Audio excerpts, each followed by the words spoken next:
শহরের মহিলাদের মধ্যে হেলথ স্টাইল ডিসঅর্ডার যেগুলো হেলথ রিলেটেড ডিজিজ সেগুলো যেমন diabetes, blood pressure, polycystic ovary, breast cancer এগুলো শহরের মহিলাদের মধ্যে বেশি দেখা যায়। প্রেগনেন্সিতে ক্যান্সার কিন্তু খুব কমন একটা ব্যাপার নয়। প্রেগনেন্সিতে ক্যান্সার বলতে যেটা মোস্টলি পাওয়া যায় সেটা ব্রেস্ট ক্যান্সার ইন প্রেগনেন্সি। এবার ক্যান্সারটা হতে পারে যে মহিলা একদম আর্লি স্টেজে আছেন প্রেগনেন্সির, মানে একদম ফার্স্ট ট্রাইমেস্টারে আছেন যখন ক্যান্সারটা ডিটেক্টেড হচ্ছে, অথবা একটু অ্যাডভান্সড প্রেগনেন্সিতে আছেন যখন ক্যান্সারটা ডিটেক্টেড হচ্ছে। এবার যদি একদম খুব আর্লি স্টেজে থাকেন যখন ক্যান্সার ডিটেক্টেড হয়েছে, তো আমরা এটা কাজ করি হচ্ছে অঙ্কোলজি ডিপার্টমেন্টের সাথে লিয়াজো করে আমরা কাজ করি। আমরা মহিলাকে ফার্স্টে অঙ্কোলজি ডিপার্টমেন্টে পাঠাই, ওনার ক্যান্সারটা কী স্টেজে আছে দেখে নিয়ে আমরা সেটার ট্রিটমেন্টটাকে প্রায়োরিটি দিই। এবার কিছু কিছু মেডিসিনস থাকে যেগুলো কিন্তু প্রেগনেন্ট অবস্থায় দেওয়া যায় না, সেক্ষেত্রে আমাদের রিস্ক বেনিফিট রেশিও দেখে কিন্তু এগোতে হয়। মহিলার লাইফকে আমরা প্রাধান্য দিয়ে আগে আমরা ওনার চিকিৎসা করে দরকার হলে কিন্তু প্রেগনেন্সিটাকে হয়তো কিছু কিছু ক্ষেত্রে অ্যাবর্ট করতে হলেও হতে পারে, সেটা আর্লি প্রেগনেন্সি থাকলে পরে মহিলার লাইফকে প্রাধান্য দিয়ে এই ডিসিশনগুলো নেওয়া হয়। আর যদি দেখা গেল যে লেট প্রেগনেন্সিতে ডিজিজটা ধরা পড়লো, কোনো ক্যান্সার ধরা পড়লো, তো সেক্ষেত্রে আমরা চেষ্টা করি মা বাচ্চা দুজনকেই যতটা নিরাপদে রেখে প্রেগনেন্সিটা যতটা এগিয়ে নিয়ে যাওয়া যায়, যত সপ্তাহ অবধি, 30 সপ্তাহ, 34 সপ্তাহ, 32 সপ্তাহ যতটা এগিয়ে নিয়ে যাওয়া যায় দুজনকেই নিরাপদে রেখে দিয়ে আমরা ডেলিভারিটা করে তারপর পরবর্তীকালে বাকি চিকিৎসাটাকে কন্টিনিউ করা হয়। ক্যান্সার পেশেন্ট মহিলা যদি প্রেগনেন্ট হয় তাতে বাচ্চাদের কি ক্যান্সারের কোনো ইফেক্ট থাকতে পারে, কিছু চান্সেস থাকে? না, যে ক্যান্সারগুলো জেনেটিক্যালি ট্রান্সমিটেড সেটা তো জিনগত, তো সেটা মার থেকে বাচ্চার মধ্যে অটোমেটিক্যালি সেটা ক্যান্সার থাকলেও বা না থাকলেও রিস্কটা কিন্তু অলরেডি ট্রান্সমিটেড হয়ে যাচ্ছে। এমন নয় যে মার আছে বলেই বাচ্চার হবে, কিন্তু জেনেটিক একটা ট্রান্সমিশন থাকে যেটা পরবর্তীকালে মার ক্যান্সার থাকলে বাচ্চাকে আমরা সেই মতো করে, বাচ্চা যখন বড় হলো তাকে সেই মতো করে স্ক্রিন করা, হাই রিস্ক থাকার জন্য, ফ্যামিলিতে ক্যান্সারের হিস্ট্রি থাকার জন্য সেই জিনিসগুলোকে আমরা প্ল্যান করে দিই যে এই বয়সে গিয়ে এই টেস্টগুলো করে তাকে স্ক্রিনিং এর মধ্যে একটা থাকতে হবে। বেশিরভাগ একটা জিনিস জানতে চাইছি কি, শহরের মহিলাদের মধ্যে বেশি অসুখ দেখা যায় এই ধরনের, না যেগুলো গ্রামাঞ্চল বা ইন্টেরিয়র এরিয়া এসে সেই সব জায়গাকার মহিলাদের মধ্যে এইসব অসুখগুলো বেশি দেখা যাচ্ছে? আচ্ছা, এটাতে একটা মজার ব্যাপার হলো যেগুলো লাইফস্টাইল ডিসঅর্ডার সেগুলো কিন্তু শহরের মহিলাদের মধ্যে বেশি দেখা যায় গ্রামীণ মহিলাদের থেকে। আর কিছু কিছু ইনফেকশাস ডিজিজ বা ডিসঅর্ডার সেগুলো কিন্তু গ্রামীণ মহিলাদের মধ্যে বেশি দেখা যায়। ইনফেক্টিভ ডিজিজের সাথে সাথে অ্যানিমিয়া একটা মেজর সমস্যা, যেটা কিন্তু আমাদের গ্রামীণ মহিলাদের মধ্যে বেশি দেখা দেখা যায়। আর শহরের মহিলাদের মধ্যে হেলথ স্টাইল ডিসঅর্ডার যেগুলো হেলথ রিলেটেড ডিজিজ সেগুলো যেমন diabetes, blood pressure, polycystic ovary, breast cancer এগুলো শহরের মহিলাদের মধ্যে বেশি দেখা যায়। গ্রামের মহিলাদের মধ্যে কিন্তু infectious disease, anaemia, cervical cancer এগুলোর প্রবণতা বেশি। শহরের মহিলা এগুলো এগুলো কি করে অ্যাভয়েড করতে পারে? ডেইলি লাইফে রোজে কাজ করতেই হচ্ছে, হ্যাঁ, কি করে avoid ডায়েট করতে পারে? একটা মেজর ফ্যাক্টর। ডায়েট আমাদের এখন যেমন বাইরের খাবারের একটা অভ্যাস হয়ে গেছে, সেটাকে পরিবর্তন করে ঘরোয়া খাবারে চেঞ্জ করা, এক্সারসাইজ করা রেগুলার, লাইফস্টাইলটাকে চেঞ্জ করা, যাতে বেশিক্ষণ বসে না থাকা, পরিশ্রম করা, এই জিনিসগুলো করলে অনেকগুলো রিস্ক ফ্যাক্টর কিন্তু আমরা কমিয়ে ফেলতে পারবো। ম্যাম, ইয়াং জেনারেশন মেয়েগুলোকে যারা, হুম। ওদের জন্য কোনো মেসেজ এইসব জিনিসগুলো অ্যাভয়েড করার জন্য অসংখ্য কিছু? একটা জিনিস এখন ইয়াং জেনারেশনে দেখা যায় যে মেয়েরা কিন্তু স্মোকিং এর দিকে অনেকটা আহ, ঝোঁক দেখা যাচ্ছে, ছেলেদের থেকে বেশি এখন মেয়েদেরকে দেখা যাচ্ছে স্মোকিং এ। তো এইটা তো অ্যাভয়েড করা ছেলে মেয়ে দুজনের জন্যই জরুরি। তার সাথে যেগুলো বললাম যে লাইফস্টাইল চেঞ্জ করা, ডায়েটের দিকে খেয়াল করা, এনভায়রনমেন্টাল ফ্যাক্টর যেগুলো আছে, এক্সারসাইজ করা, সেগুলোকে মেনটেন করা, একটা হেলদি লাইফস্টাইল লিড করা, এগুলো করে কিন্তু আমরা যে এই একটা প্যান্ডেমিক হতে চলেছে আমাদের দেশে এই সমস্ত ডিজিজের সেগুলো কমাতে পারি। ডিসান হসপিটাল কিভাবে এইসব পেশেন্টদেরকে ট্রিট করে? আমরা প্রথমেই চেষ্টা করি সবাইকে অ্যাওয়্যার করার, যাতে হচ্ছে এই ডিজিজগুলো থেকে তারা দূরে থাকতে পারেন। তাদেরকে অ্যাডভাইস দেওয়া হেলদি লাইফস্টাইলের বিষয়ে, হেলদি ডায়েটের বিষয়ে, হেলদি এক্সারসাইজের বিষয়ে। তারপরে ইয়ারলি হেলথ চেকআপ করা, যাতে কোনো অসুখ থাকলে সেগুলোকে তাড়াতাড়ি ডিটেক্ট করা যায়।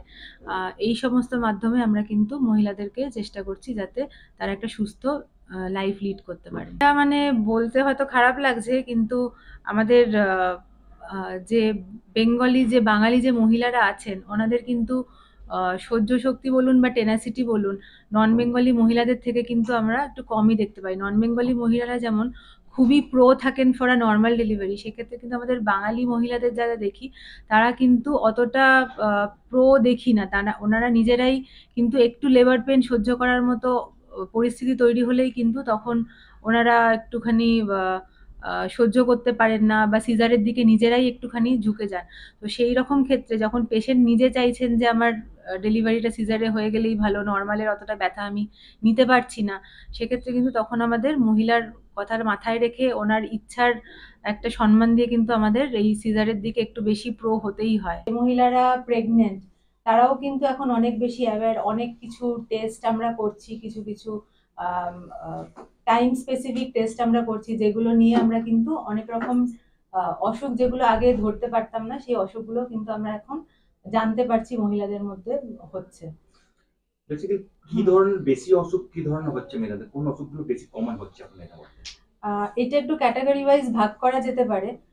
যদি আমি ধরে নিই যে একদম আর্লি, যে ধরুন পিউবার্টির পরে মানে মাসিক শুরু হওয়ার পর থেকে যে সময়টা, ওই সময় কিন্তু পলিসিস্টিক ওভারিয়ান ডিজিজ এটা কিন্তু এখন ভীষণ মারাত্মকভাবে দেখা যাচ্ছে মেয়েদের মধ্যে। সেটা মানে 9-10 বছর থেকে শুরু করে কিন্তু 40-45 বছর বয়সী মহিলাদের মধ্যে দেখা যাচ্ছে। এটার একটা মূল উদ্দেশ্য, মেন মানে রিজন বলা যেতে পারে, যেটা লাইফস্টাইল চেঞ্জেস, আমাদের খাওয়া দাওয়া পরিবর্তন হয়ে গেছে, ফিজিক্যাল অ্যাক্টিভিটি এটা পরিবর্তন হয়ে গেছে। এই কারণে কিন্তু এই পলিসিস্টিক ওভারিয়ান ডিজিজটা হিউজ ভাবে আমাদের সোসাইটিতে দেখা যাচ্ছে এখন। এবার আরেকটু যদি এগিয়ে যাই, আরেকটু যদি বয়সের মধ্যে আমরা পৌঁছাই, সেক্ষেত্রে কিন্তু ফাইব্রয়েড ইউটেরাস বলুন বা আরেকটা যেটা বলা যেতে পারে ব্রেস্ট ক্যান্সার, এটাও কিন্তু মহিলাদের মধ্যে এখন ভীষণ মারাত্মকভাবে উঠে এসেছে। তার মধ্যে ব্রেস্ট ক্যান্সারকে যেটা দেখা যাচ্ছে যে মহিলাদের মধ্যে নাম্বার 1 ক্যান্সার। এটার সাথে সাথে আরো একটা জিনিস যেটা আমরা খুব মানে পাচ্ছি এখন, সেটা হচ্ছে জরায়ুর ক্যান্সার বা সার্ভিক্সের ক্যান্সার। তো এই জিনিসগুলো অ্যাওয়ারনেসের জন্যই কিন্তু আরো বেশি ভাবে আমরা জানতে পারছি এখন। মানে অ্যাওয়ারনেস করতে হবে কিন্তু ব্রেস্ট ক্যান্সারটা এখন মহিলাদের কমন অনেক জনের মধ্যেই 100 জনের মধ্যেই 2-4 জন থাকছে। 2-4 জন না, ওটা 13 থেকে 14 জন। 13 থেকে 14 জন থাকছে। তা মানুষ প্রথম স্টেজে কি করে জানবে কি তার ক্যান্সার হয়েছে না, কোন ফোর্থ স্টেজে কি সে জানতে পারে বা থার্ড স্টেজে সে ট্রিটমেন্ট করাচ্ছে, কিভাবে সে বুঝতে পারবে, কি করানো উচিত মহিলাদেরকে এটা নিয়ে? ব্রেস্ট ক্যান্সার দেখুন, প্রথমেই তো মহিলারা কেউ বুঝতে পারেন না। আমাদের কাছে যখন পেশেন্টরা আসেন, ওনারা হাতে একটা কিছু লাম্প ফিল করে আসেন বা ব্রেস্টে একটা কোনো সমস্যা হচ্ছে বা কোনো ডেলা টাইপের কিছু ফিল করে আমাদের কাছে আসছেন। কিন্তু দেখা গেছে যে যে সময় ওনারা আমাদের কাছে এসে পৌঁছাচ্ছেন, সেটা কিন্তু স্টেজ 2 অনওয়ার্ডস হয়ে যাচ্ছে, স্টেজ 2-3 মানে একটু অ্যাডভান্স দিকে চলে যাচ্ছে। হ্যাঁ, তো এটাকে প্রিভেন্ট করার জন্য অক্টোবর মাসকে ব্রেস্ট ক্যান্সার অ্যাওয়ারনেস হিসাবে পালন করা হয়। সেই সময় আমরা মহিলাদেরকে এডুকেট করি কিভাবে মান্থলি ব্রেস্ট চেক আপ করানো, বা 40-এর উপর যাদের বয়স তাদের কিভাবে ইয়ারলি চেক আপে থাকা যায়, বা যাদের ধরুন হাই রিস্ক ফ্যাক্টর রয়েছে, কারোর ফ্যামিলিতে ব্রেস্ট ক্যান্সারের হিস্ট্রি রয়েছে, তাদের আরও ছোট বয়স থেকে কিভাবে 30-35 অনওয়ার্ডস কিভাবে কি কি টেস্ট করা যেতে পারে, সেগুলো করে কিন্তু আমরা এই ব্রেস্ট ক্যান্সার নিয়ে মহিলাদেরকে অ্যাওয়্যার করছি বা ডিজিজটাকে আমরা আর্লি স্টেজে ধরতে পারছি, যাতে আমরা ট্রিটমেন্টটা অনেক আমাদের সুবিধা হচ্ছে বা ট্রিটমেন্ট আমরা পুরোপুরি কিওরের দিকে যেতে পারছি আর্লি ডায়াগনোসিস করে। ডায়াগনোসিস করার পর কি সেই মহিলাটা বা মেয়েটি কি হোল লাইফ সারা জীবন শুধু মেডিসিন থেকে থাকতে হবে না ও পুরোপুরি কিওর হয়ে যাবে? সেটা নির্ভর করে কোন স্টেজে ডিজিজটা ধরা পড়ছে। যদি আর্লি স্টেজে থাকে তাহলে কিন্তু ওষুধ বলুন বা সার্জারি বলুন সেগুলোর মাধ্যমে পুরোপুরি কিওর সম্ভব।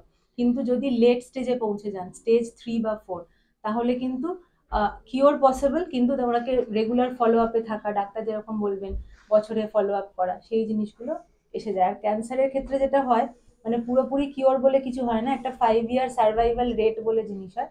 সেটা কিন্তু আর্লি স্টেজে ডিজিজটা ধরা পড়লে সেটার কিন্তু 5 ইয়ার সার্ভাইভাল রেটটা কিন্তু খুবই ভালো। 9 মাস ধরে একজন প্রেগনেন্ট মহিলা বাচ্চা ক্যারি করছেন। এবার এই প্রেগনেন্সি অবস্থায় কিন্তু অনেক রকম সমস্যাই হতে পারে। কিছু কিছু হতে পারে মা যে ফিটাসকে ক্যারি করছেন, বাচ্চাকে ক্যারি করছেন, তার কিছু ক্রোমোজোমাল প্রবলেম থাকতে পারে, তার গঠনগত কিছু সমস্যা থাকতে পারে, মায়ের নিজস্ব কোনো মেডিকেল কন্ডিশন বা মেডিকেল সমস্যা থাকতে পারে, তার মধ্যে লাংসের প্রবলেম হতে পারে, অ্যাজমা থাকতে পারে, অনেক সময় মেন্টাল কিছু প্রবলেম থাকতে পারে, মেন্টাল ইলনেস যেটা ডিপ্রেশন হয় অনেক সময় মহিলাদের, ডিউরিং প্রেগনেন্সি হতে পারে বা আফটার ডেলিভারি হতে পারে। তারপরে আরো মেডিকেল কন্ডিশন আছে, যেমন ব্লাড প্রেশারের প্রবলেম হতে পারে, ডায়াবেটিসের প্রবলেম হতে পারে, কারোর কারোর ক্ষেত্রে রেয়ার যদিও কিডনির সমস্যা হতে পারে। এই জিনিসগুলো কিন্তু এই যে 9 মাস মহিলা আমাদের কাছে চেক আপে রেগুলার আসছেন, তো সেই হিসাবে আমরা কিছু কিছু মানে টাইম নির্ভর কিছু কিছু টেস্ট আছে যেগুলো দিয়ে আমরা ওনাকে কন্টিনিউয়াস একটা মনিটরিং এ রাখি, দেখে আমরা এগুলোকে আর্লি পিক আপ করতে পারি, দিয়ে সেই অনুযায়ী ট্রিটমেন্ট করা হয়। মায়ের মধ্যে যে রোগগুলো থাকে সেগুলো কি বাচ্চার মতো আসবে? সেরকম সবগুলোর ক্ষেত্রে নয়। যেমন ডায়াবেটিস থাকলে পরে, মায়ের ডায়াবেটিস থাকলে পরে বাচ্চার ডায়াবেটিস আসবে আমি বলছি না, তবে কিছু কিছু এফেক্ট বাচ্চার মধ্যে আসতে পারে, ঠিক আছে। আর আদারওয়াইজ কিন্তু মায়ের সেরকম ভাবে জেনেটিক কিছু সমস্যা থাকলে সেই জিনিসটা বাচ্চার মধ্যে ট্রান্সমিটেড হতে পারে। মেডিকেল প্রবলেম মায়ের থেকে বাচ্চার আসার সেভাবে কিন্তু পসিবিলিটি কম। এটা মাল্টি ডিসিপ্লিনারি হসপিটাল, ঠিক আছে, তো এখানে সব রকম স্পেশালিটির ডাক্তার আমরা সব সময় পাচ্ছি, সব সময় 24 ঘন্টা আমরা এখানে কিন্তু সব রকম স্পেশালিটির ডাক্তার, ডিসিপ্লিনের ডাক্তার আমাদের কাছে আছে। হঠাৎ করে কোনো একজন প্রেগনেন্ট মহিলা যদি দেখা গেল ব্লাড প্রেশার প্রচন্ড বেশি, আমার এক্ষুনি দরকার পড়লে মেডিসিনের ডাক্তার কাউকে দেখানো, সাথে সাথে আমরা সেই কনসালটেশনটা ওনার কাছ থেকে পেয়ে গেলাম। বা কোনো মা এসছেন যার ব্লাড সুগার ভীষণ বেশি, সেই কনসালটেশনটাও পেয়ে গেলাম। তো মাল্টি ডিসিপ্লিনারি একটা অ্যাপ্রোচ যেটা আছে, যেটা কিন্তু এইখানে বসে খুব ইজিলি পাওয়া সম্ভব 24 ঘন্টা রাউন্ড দ্য ক্লক। কিন্তু প্রেগনেন্সির যখন ট্রিটমেন্ট চলছে, যখন একটি মহিলা প্রেগনেন্ট হচ্ছে তাকে দেখা তাহলে কেন হচ্ছে ডাক্তার কাছে? না, যদি না দেখা হয় তাতেও কিন্তু মোটামুটি 90 জন মতো, 100 জনের মধ্যে 90 জন মতো মহিলা একটা ঠিকঠাক প্রসব করে সে মা হয়ে এবং সুস্থ বাচ্চা সুস্থ মা হয়েই কিন্তু বেরিয়ে যাবে। আমাদের সবাইকে দেখার এবং বেশি করে দেখার উদ্দেশ্যটা কিন্তু হচ্ছে যে ওই যে 10 জন মহিলা যাদের প্রবলেম অ্যারাইজ করতে চলেছে তাদেরকে সেই প্রবলেমটা আর্লি ক্যাচ করতে পারা এবং তার আর্লি একটা ট্রিটমেন্টের ব্যবস্থা করতে পারা, এটা হচ্ছে মেন, যেটাকে অ্যান্টিনেটাল চেক আপ মহিলাদের প্রেগনেন্সির সময় করবার উদ্দেশ্যটা কিন্তু এটাই। সেটা আপনি ভিশন হসপিটালের তার প্রচেষ্টা বলুন, আর সেটা গভর্নমেন্ট অফ ইন্ডিয়া বা গভর্নমেন্ট অফ ওয়েস্ট বেঙ্গলের তাদের প্রচেষ্টা বলুন, যে সরকারি হসপিটালে যেভাবে ঝাঁপিয়ে পড়ে সরকার এবং আমাদের যে প্রাইমারি হেলথ কেয়ার যে সিস্টেমটা সরকারি, সেটা বলুন, যেভাবে বলুন, তার কিন্তু প্রত্যেকটারই উদ্দেশ্যটা কিন্তু এটাই, আগে ধরতে পারা, তাতে কিন্তু আমরা ট্রিটমেন্টটা শুরু করতে পারি। তো এবার প্রশ্ন হচ্ছে যে কি ধরনের তাহলে মানে ট্রিটমেন্ট আমরা বা কি ধরনের ডিজিজ আমরা ধরছি এবং ট্রিটমেন্ট করছি। ব্যাপারটা হচ্ছে যে যখন চলছে, যখন একটা প্রেগনেন্সি চলছে, তখন related to the mother's health আর related to the baby's health, দুদিক থেকেই নানান ধরনের প্রবলেমস অ্যারাইজ করতে পারে। মাদার্স হেলথ বলতে কিরকম, না কারোর সুগার বেশি আসলো, কারোর প্রেশার বেশি আসলো, যেটা অপরপাতি বললেন একটু আগে, যে মেন্টাল যে ব্যাপারটা, কোনো কোনো জিনিসের সাইকিয়াট্রিক এবং মেন্টাল ডিসব্যালেন্সের একটা ব্যাপার, নানান ধরনের অর্গান সিস্টেমসের failures and diseases like liver, kidney, lungs, heart, etcetera, intestine মানে অন্ত্র, খাদ্য পাচন প্রক্রিয়া থেকে শুরু করে প্রত্যেকটা প্রক্রিয়ার মানে নিজস্ব নিজস্ব যে ডিজিজগুলো, এবং তার সাথে বেবি রিলেটেড যে ডিজিজগুলো, সেটা হচ্ছে যে বেবিটা এসছে, সেই বেবিটা আসার পরে প্রেগনেন্সিটা ক্যারি আউট চলছে। এবার ক্যারি আউট আইদার সেটা অ্যাবর্টেড হয়ে যাচ্ছে, তো তার কেয়ার, যদি কোনো ব্লিডিং দেখা যাচ্ছে বা সেগুলোর যদি কোনো কোনো কারণে বেবিটা ক্ষতিগ্রস্ত, তার কেয়ার, এবং দ্বিতীয়ত হচ্ছে যে বেবিটা যদি কোনো সব ঠিকঠাক আছে, প্রেগনেন্সি চলছে, মা জানতেও পারছে না, কিন্তু বেবি যে এসছে সে ক্রোমোজোমগত জিনগত তার মধ্যে ত্রুটি রয়েছে, তার কেয়ার, তার সেটা ঠিকঠাক টাইমে সেটা ধরা পড়া এবং তার কিভাবে তার থেকে উদ্ধার পাওয়া যাবে তার ব্যবস্থা করা, এটসেট্রা। তো এই যে ব্যাপারটা, এটা না মাল্টি ডিসিপ্লিনারি একটা অ্যাপ্রোচ লাগে। এটা একটা গাইনোকোলজিস্ট বসে বসে করে দিতে পারবে না, সবসময় সম্ভব না। তার জন্য ফিটাল মেডিসিনের স্পেশালিস্ট লাগে। ফিটাল মেডিসিন মানে হচ্ছে medicine pertaining to the unborn child that is still inside the mother's body. হ্যাঁ, তারপর হচ্ছে যে আল্ট্রাসাউন্ড ফেসিলিটিস, বিভিন্ন রকমের স্পেশালিটি ব্লাড টেস্টের facilities, not only haemoglobin, sugar, কিছু স্পেশাল ধরনের ব্লাড টেস্ট আছে যেগুলো একমাত্র এই ফিটাল সেন্টার, যেখানে প্রপার ফেসিলিটিস আছে, শুধুমাত্র সেখানেই করা যাবে। ডায়েটিশিয়ানের অ্যাভেলেবিলিটি, মানে nutrition is a big part of pregnancy, এটা বলারই কোনো মানে ইয়ে নেই।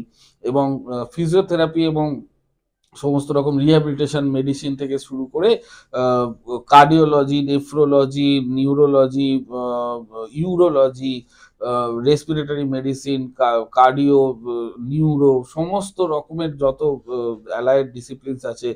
এবং বেবিটা জন্মানোর পরে সব থেকে বড় ইম্পর্টেন্ট রোল হচ্ছে যে সদ্যজাত তার চিকিৎসা। যেমন ধরুন কোনো বাচ্চা ছোট অবস্থায় জন্মে গেছে, তার ওজনটা কম, এনআইসিইউ লাগবে বা স্পেশাল কেয়ার লাগবে বেবিটার, তার যে একদম টার্সিয়ারি মোস্ট সব থেকে অ্যাডভান্সড কেয়ার যেটা, সেইটা নিয়ে এবং এই পুরো প্যাকেজটা নিয়ে এসেছে দিশান। হ্যাঁ, তার জন্য এই রোলটা শুরু হচ্ছে যে যদি আমরা এখন আজকের দিনে এটা খুবই পার্টিনেন্ট ফ্যাক্টর, সেটা হচ্ছে যে pregnancy is not such a thing that should be seen in a private chamber, ছোটখাটো জায়গা। Pregnancy is always such a thing and has always been such a thing that should be seen, দেখানো সবসময় pregnant হলে তার দেখানো উচিত বড় set আপে। যাকে দেখান, আমি বলছি না সবাই মিলে এসে আমাকে দেখান, সেটা না, বড় set up is the most important factor. Because if everything something goes wrong, if everything is well, all is right. If something goes wrong, there should be the hands and the infrastructure ready to take care of that woman immediately. Because pregnancy সময় দেয় না, এটা একটা খুব মানে আমাদের লাইনের খুব পার্টিনেন্ট একটা জিনিস, যে বেশি সময় পাওয়া যায় না। সেই সময়ের জন্য যে হসপিটালের একটা প্রিপেয়ার্ডনেস লাগে, সেটা সবসময় সব জেনারেল হসপিটালে সেটা সবসময় অ্যাভেলেবল করে রাখা সম্ভব না, ইটস ফিজিক্যালি ইম্পসিবল। কিন্তু যদি কোনো প্রবলেম কারোর ক্ষেত্রে অ্যারাইজ করে, আর সেটা খুবই আজকের দিনে বাড়ছে, তার কারণ হচ্ছে যে women are getting pregnant at all the sorts of ends of their reproductive careers, and অনেক বেশি এজে মহিলারা আজকে প্রেগনেন্ট হচ্ছেন। তারা 10টা করে বাচ্চার মা নয়, একটা করে নেবেন, এবং that also it's a planned pregnancy, যেটা কিনা অনেক দিন ধরে তিনি ভাবনা চিন্তা করে নিয়েছেন। সেটা কোনো এদিক থেকে ওদিক হলে তার পক্ষে সেটা মেনে নেওয়াটাও একটা কষ্টকর ব্যাপার। তার কাছে এটা খুব প্রেশিয়াস একটা, তার কাছে একটা জিনিস।